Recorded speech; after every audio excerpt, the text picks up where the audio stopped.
Since the Armory update came out, people have been reporting lots of issues with packet loss. A dev at Valve, Fletcher Dunn, posted on Reddit that while nothing about how the game interacts with the server has changed, the game now shows what is known as jitter as packet loss. Also, before I start this video too deeply, I got something wrong in my last video about the Armory update, which I'm going to explain later in this video. When I read these comments, this was my first time actually learning about network jitter, since I'm not a network engineer. So I did some research, and it's actually a very simple concept. We can't expect everyone's home network to act perfectly at all times, and if we're sending 64 updates per second between your PC and a server, these packets aren't always going to make it to the server at the same time due to traffic along the pathway that you're taking. Your information has to wait in line to get where it's supposed to go. If you live close to a server, you might have something like 10 milliseconds of round trip time between your PC, the server, and back to your PC. To give a basic example, if there's enough traffic to slow down a packet by 20% on the round trip, you go from 10 to 12 ping. You definitely won't notice this, but if your traffic is slowed down from 50 ping by 20%, you go from 50 to 60, which will be more noticeable, albeit a small change. And now for a message from the sponsor of today's video. Skin Club is the best adult case opening site on the internet. Skin Club lets you open cases for real cash with my promo code in the description. Aren't happy with what you got out of a case? Skin Club lets you write it along into an upgrader so you can get your value back with just a little bit of luck. You can deposit easily with all the methods that you see on screen with easy withdrawals. You can also battle against other players or split the difference so that everybody wins. Head on over to Skin Club with my link in the video description for a deposit bonus.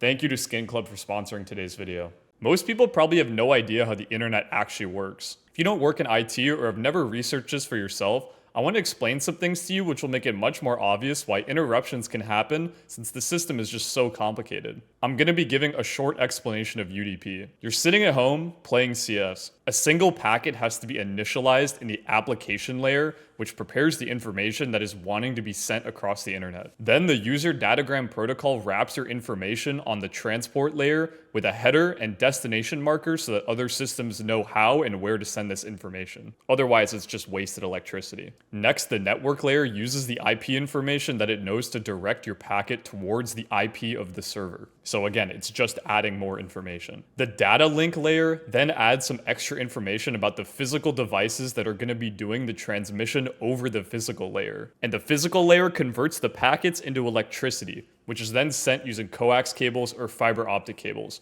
or maybe even microwaves, depending on the hardware that's used. Now, this is not where the story ends, as your information is now just entering a cable at your home. It needs to go through your router, into the wall, into another cable, then to an edge router, which is the ISP street router. Then your information travels from the edge router through a cable to some kind of repeater, as there's a limited distance that your information can travel before the signal just straight up dies. So your information will go through dozens of hops before it even makes it to the server. And once your packet makes it to the server, your information does the opposite unpacking as you did to pack the information, which is then accepted by the server. Can we just take a moment to recognize how amazing this technology is? Like when you really think about it. But think about this. If we took the speed of light from my location in Virginia to Chicago, which is one of the most common servers in the United States, it's about 700 miles or 1.1 million meters. Light travels at 300 million meters per second.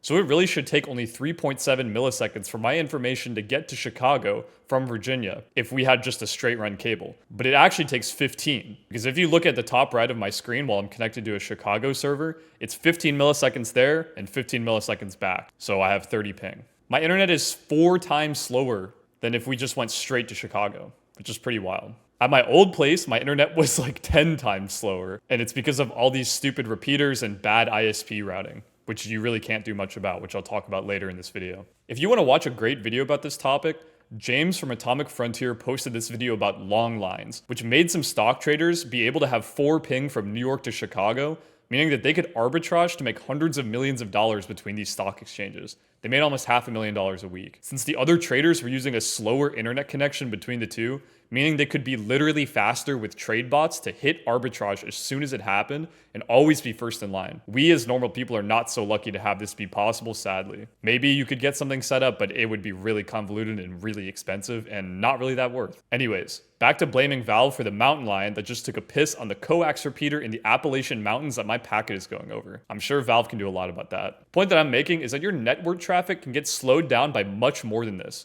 which leads to your information being slower than you think to get to the server. If only one of your packets has this, and another is sent with proper timing, your inputs are essentially lost on the packet that has the longer time, since there's potential that the first packet had lag on top of it, so it was delayed so that the second one hits the server first, and all your shit is out of order.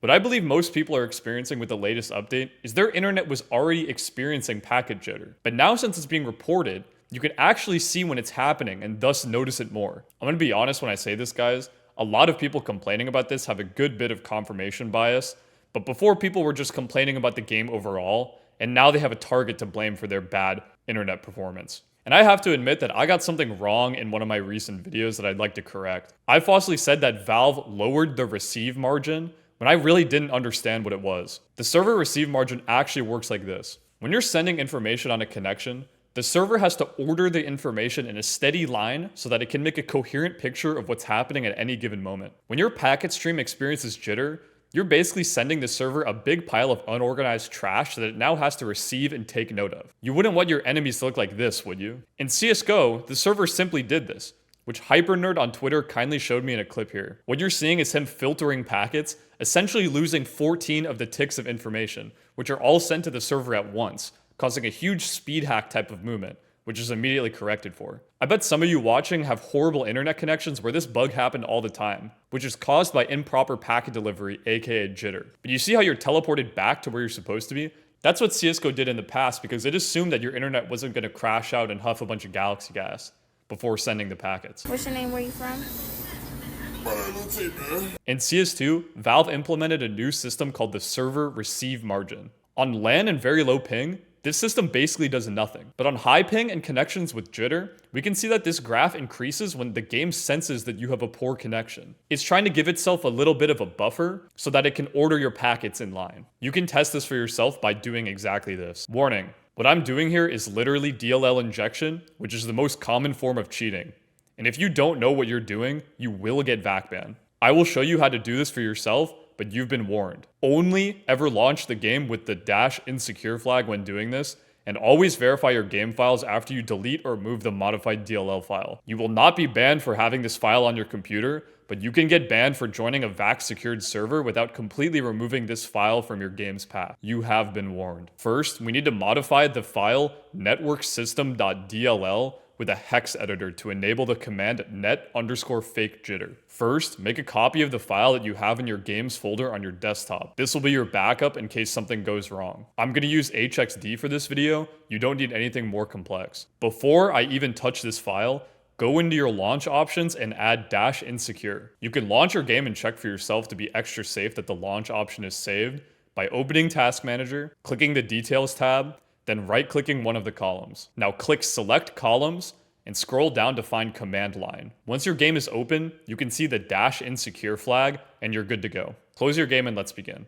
Open the file that's in your game's path, not the backup file, and search for this hex sequence that I've left in the description, 3D-DA-02-00-00-756E. Now all you have to do is change DA to anything else, and I just chose D9 for this video. Save the file with Ctrl+S.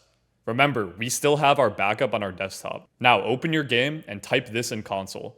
Map, it can be any map, so map D mirage, loopback equals 0. And here are the commands we're going to do to show jitter and the server receive margin. CL HUD telemetry server receive margin graph show 2 and CL HUD telemetry net quality graph show 2. And then for jitter, we're going to do net fake jitter 1010. And if you do help net fake jitter, you can see what all these mean. Okay, so notice that since we have jitter to the server receive margin increases dynamically instead of just being at one set value. Here you can see that the game is actively trying to handle your bad internet, but this also leads to more perceived input delay. I can prove this by showing you CL tick timing print with jitter on versus jitter off. And you can see there's a higher delay caused by the receive margin being higher due to bad internet. The game is trying to be fair and order your inputs one by one when they're being misdelivered, which takes more time than just instantly processing them, which is what CSGO did, like I showed earlier. I'm not smart enough to understand the CSGO source code leak, but people who do all tell me that this is how CSGO's netcode works. But to be honest, at very low ping in CS2, it seems like the systems work almost identically. It's really because the server receive margin doesn't do that much when your internet is good.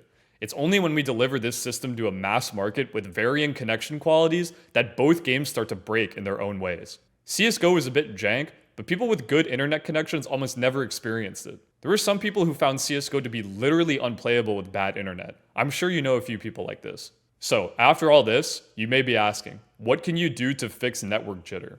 Well, I'm really sorry to say this, but you'll probably have to just move or switch to a solution like business class internet, which is on a different backbone in your area. Since ISPs really only care about people watching Netflix and don't really care about latency too much. An ISP will only do something about latency when it's in the 1 second to, greater millisecond range, and your YouTube videos become unwatchable. But they aren't gonna handle thousands of Faceit players requesting to fix my internet. So I'm really sorry, but unless you have some strange router setting causing jitter or poor routing, which literally happened to a Valve dev at his home, so you might have this if you have one of those gaming routers, you're SOL. Here's a story about how I fixed it for myself. I recently moved apartments about a week ago and got on business class internet. Because outside of YouTube, I'm an engineer who sometimes works from home when I'm sick, so I qualified for business class internet with my ISP at my new place. A lot of people aren't this lucky, but look at my jitter graphs one day before moving out and the day that I moved into my new apartment.